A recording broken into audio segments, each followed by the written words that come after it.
Hi guys, welcome back. As usual, we're going to start with a question. A 4-week-old embryo has a congenital heart malformation caused by abnormal cardiac looping. Which of the following is the most likely resulting defect? So, abnormal cardiac looping, we think of dextrocardia. So, let's see why. So, starting with the cardiovascular system embryology. So the heart development begins in third week of gestation, and a major morphogenetic event complete by 8th week of gestation. As you know, week 3 to week 8 is the week of organogenesis. So that's when all the organs are being formed, including the heart. And the heart is the first functional organ. And by day 22 or 4 weeks, you should be able to appreciate the cardiac sound. So the heart start beating. So let's go through the stages of heart morphogenesis. So here we just summarize them. We're still going to go through all of them in details. So by week 3, the cardiogenic mesoderm forms what we call the cardiac crescent, right? And by week 3 to 4, this cardiac crescent is going to form a heart tube, which is what we call primitive heart tube. So they're going to fuse together. And by week 4, then there's going to be cardiac looping, whereby the heart tube bends towards the right side. And that's what we mentioned earlier. If there's a defect in the looping, that could lead to dextrocardia. By week 4 to 5, the endocardial cushion form atrioventricular canal separation, as we're going to see. And by week 5 to 8, there's septation of the atria, the ventricles, and the outflow tract.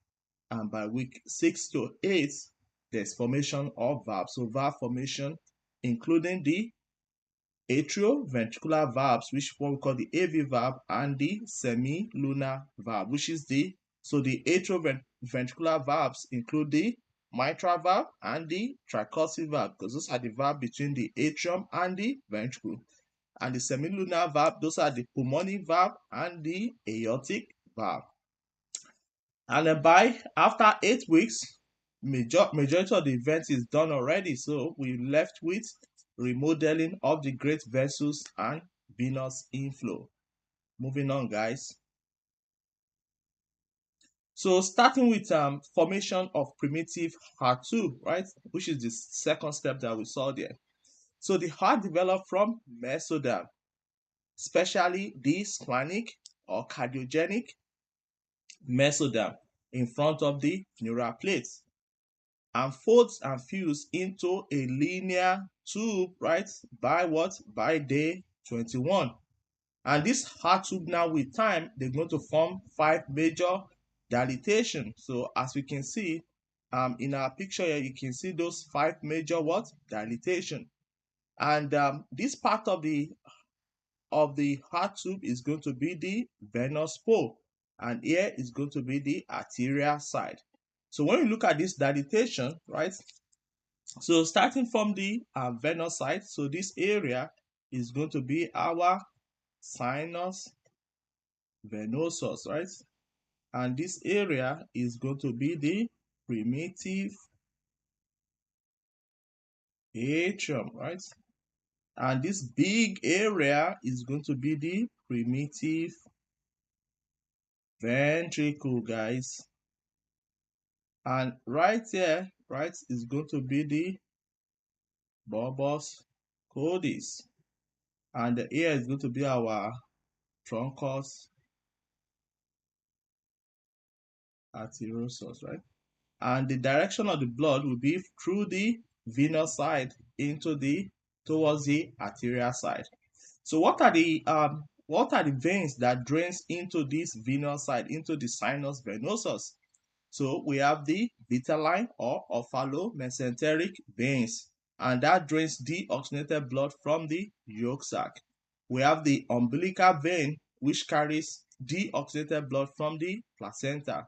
And then we have the common cardinal veins that drain the oxygenated blood from the embryos body. So those are the guys that will carry blood to the sinus venosus. So moving on, guys. So now we're going to talk about embryogenic structure derivatives. So these are the derivatives that come from what we saw earlier from those 5 dilatations. And of course, we're going to cover them in details. This is here just to summarize them. So from the Truncus arteriosus, which is the outflow, right, close to the arterial pole, at the arterial pole, we have from there, this is going to form the ascending aorta and a pulmonary trunk. From the bulbus cordis, that will form the part of the outflow tract. So that will form the smooth part of the outflow tract and of the left and the right ventricle. So which makes sense that the aorta, right, is going to be draining the left ventricle. It will be connected to the left ventricle. And the pulmonary trunk is going to be connected, is going to be draining or receiving the blood from the right ventricle, right? Makes sense. And moving on to the next one, which is primitive ventricle. So that's to form the trabeculated part of the left and the right ventricle. We also have primitive atrium that will form the trabeculated part of the left and the right atria. And the sinus venosus, which is the inflow, right? So on the left, so the left arm of the sinus venosus, that will form coronary sinus, which is going to be draining the heart. And the left arm of sinus venosus is going to form the smooth part of the right atrium.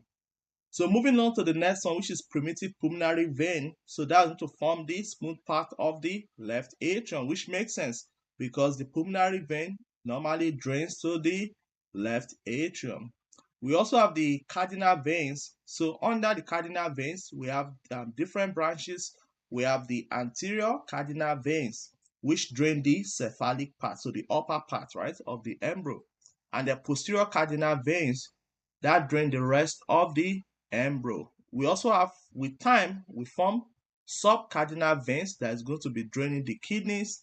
We have supracardinal veins that will drain the body wall. And this anterior and the posterior cardinal vein, both of them are going to form common cardinal vein, and that's important to remember.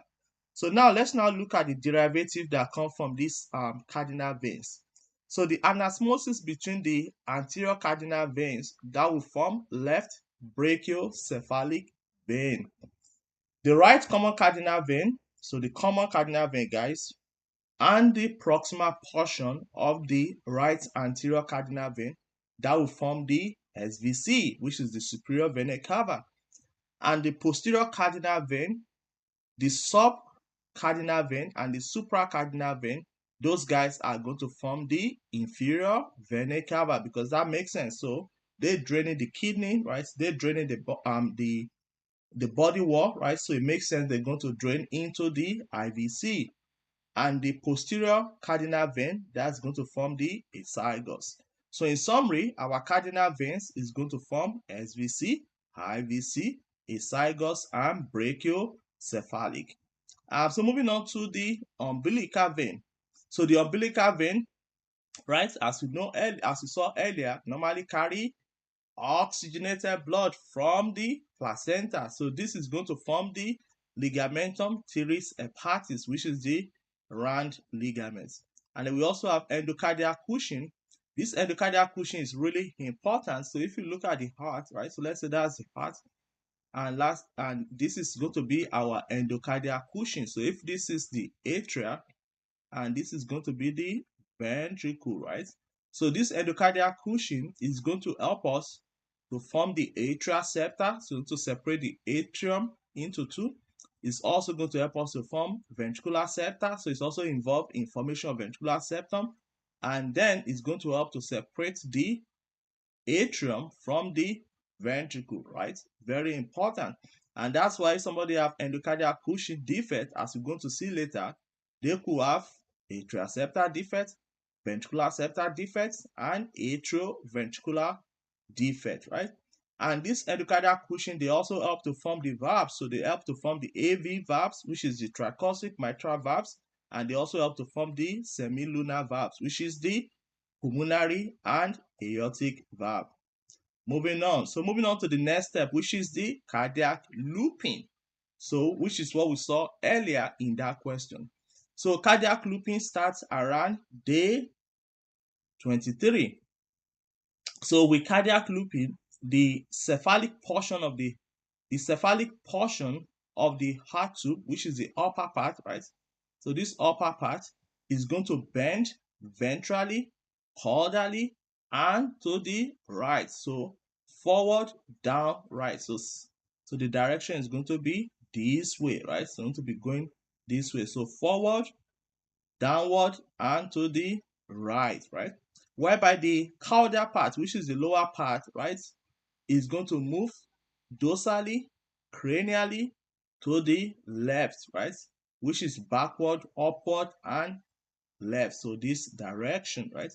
And this movement is really important because that's what allows the heart at the end of the day to end up in the what? On the left side. So if there's a problem with this looping, then patient could develop what? Dextrocardia. So what facilitates this movement?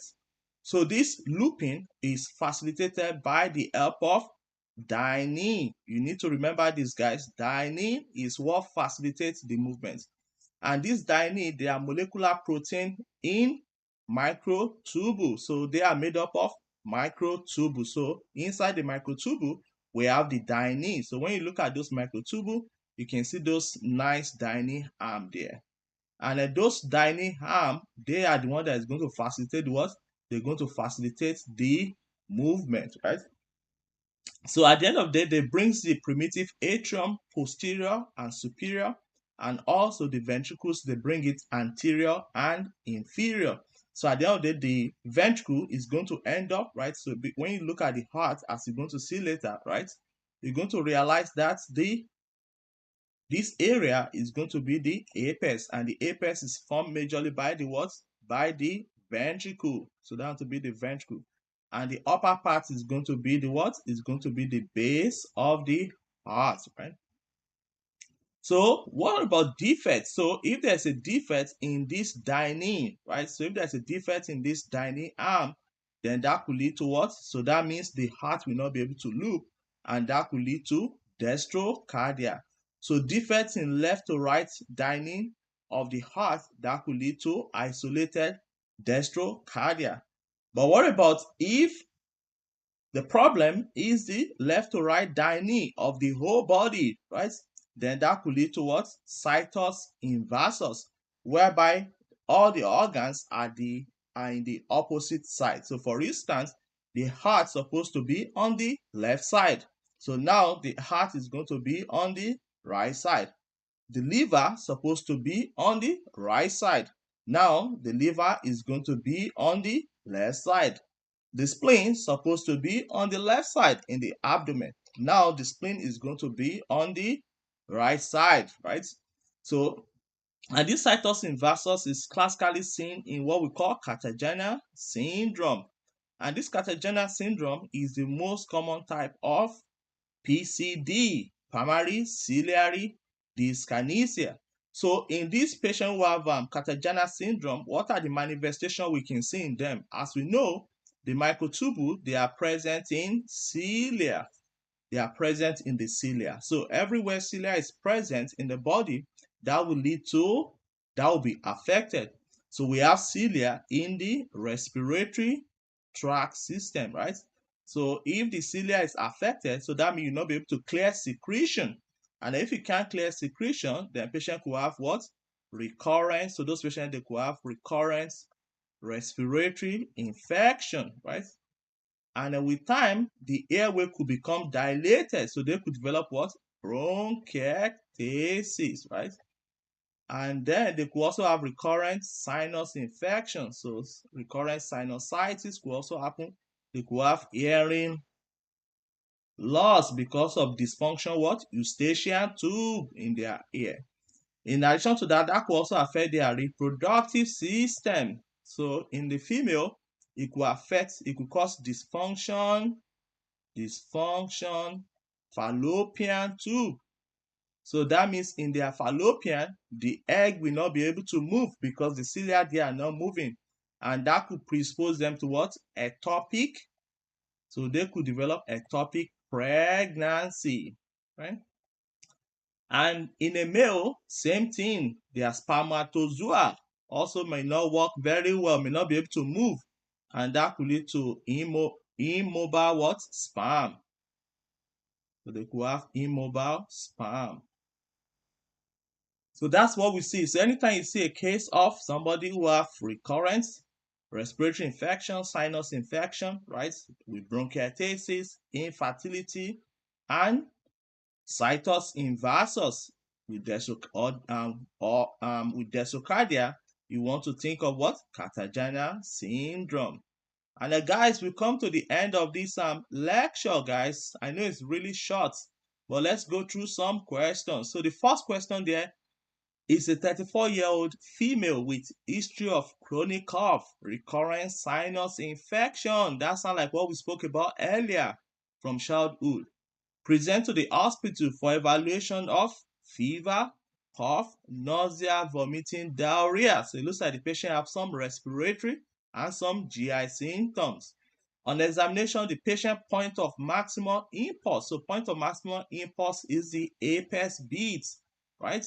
And that apex beat is usually located in the left intercostal space, right, at the mid-clavicular line. So this is going to be somewhere around there. So it's going to be somewhere around here for most of the patients. So mid-clavicular line, right? So, but this patient point of maximum impulse is now located on the right side. So it's on this side, guys. So that means that's kind of like concerning for dextrocardia. So that means the apex of the heart is on the right side. And then when we now look at the image, this now confirms what we just said, because if you look at the chest X-ray, right? So ideally, in a patient without dextrocardia, the heart's supposed to be this way, right? So like that, right? But now the heart has looped to the other side, right? So which is where the apex of the heart is now here. So this patient have dextrocardia. And by the time we look at the CT scan of the abdomen, here we can see the liver, right? So the liver is on the what? It's on the, so looking at the CT scan, this is going to be the left, and this is going to be the right. So here we can see the liver is on the left side. And here you can see the spleen is on the what? Right side. So this patient has what? Situs inversus. So let's see what they are asking us. So they say which of the following is the most likely underlying cause of image findings. So like we saw earlier, this patient have what? He has Kartagener syndrome, right? Which is going to be dining arm defects in the cilia. So I think that's going to be the best answer in that option, right? And that will explain why that patient is having recurrent what? Recurrent sinusitis, recurrent cough, respiratory infection, and a possible maybe infertility. So moving on to the next question. The smooth portion of the right atrium is derived from which of the embryologic structure? If you guys remember, it's going to be what? Sinus venosus, right? Remember, that's what we saw earlier. And then moving on to the last question, guys. The superior vena cava arises from which embryonic structure? So where does superior vena cava comes from? Anybody? Very good. Right common cardinal vein and right anterior cardinal vein. We've come to the end of today's lecture, guys. Please don't forget to like, subscribe, and share the video with your friend to be able to support our channel. And I will see you guys in the next lecture.